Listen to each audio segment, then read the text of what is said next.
પાસે પુલ ચડતી વખતે Activa ચાલકનું steering પરથી કાબુ ગુમાવતા અકસ્માત સર્જાયો હતો, જેમાં બે ઇજાગ્રસ્ત યુવકોને પગ, માથા, કમરના ભાગે ગંભીર ઇજાઓ પહોંચતા સ્મીમેર હોસ્પિટલ ખાતે ખસેડવામાં આવ્યા હતા। પોલીસે અકસ્માતનો ગુનો નોંધી વધુ તપાસ હાથ ધરી છે। સુરતમાં દરવાજા નજીક એક દુઃખદ અકસ્માત થયો હતો, જેમાં બે યુવાનોને ગંભીર ઇજાઓ પહોંચી હતી। માન દરવાજા નજીક પુલ પર ફરતી વખતે એક્ટિવાના ચાલકે સ્ટીયરિંગ પરનો કાબુ ગુમાવ્યો ત્યારે આ ઘટના બની હતી। પ્રત્યક્ષદર્શીઓના જણાવ્યા અનુસાર એક્ટિવા મધ્યમ ગતિએ ચાલી રહી હતી ત્યારે ડ્રાઈવરે અચાનક કાબુ ગુમાવ્યો હતો, જેના કારણે વાહન અકસ્માતગ્રસ્ત થયું હતું।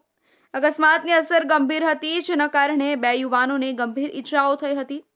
ઘાયલ યુવાનોને તાત્કાલિક સ્મીમેર હોસ્પિટલમાં લઈ જવામાં આવ્યા હતા, જ્યાં તેમને તેમની ઇજાઓ માટે તબીબી સહાય આપવામાં આવી હતી। હોસ્પિટલના સૂત્રોએ જણાવ્યું હતું કે યુવાનોને પગ, માથા અને કમરમાં ગંભીર ઇજાઓ થઈ હતી અને હાલમાં તેઓ સારવાર હેઠળ છે। પોલીસે અકસ્માતનો કેસ નોંધ્યો છે અને ઘટનાની વધુ તપાસ કરી રહી છે।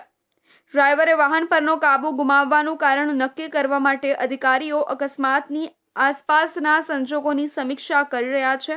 આ અકસ્માતે વિસ્તારમાં ખાસ કરીને પુલો પર જ્યાં વાહન નિયંત્રણ ગુમાવવાની શક્યતા વધુ હોય છે, માર્ગ સલામતી અંગે ચિંતા વ્યક્ત કરી છે।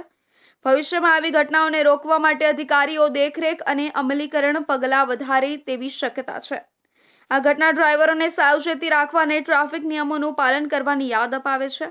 ખાસ કરીને પુલ જેવા પડકારજનક વિસ્તારોમાં મુસાફરી કરતી વખતે ઘાયલ યુવાનોની સ્થિતિ પર નજર રાખવામાં આવી રહી છે અને અધિકારીઓ તેમને જરૂરી તબીબી સહાય મળે તે સુનિશ્ચિત કરવા માટે કામ કરી રહ્યા છે।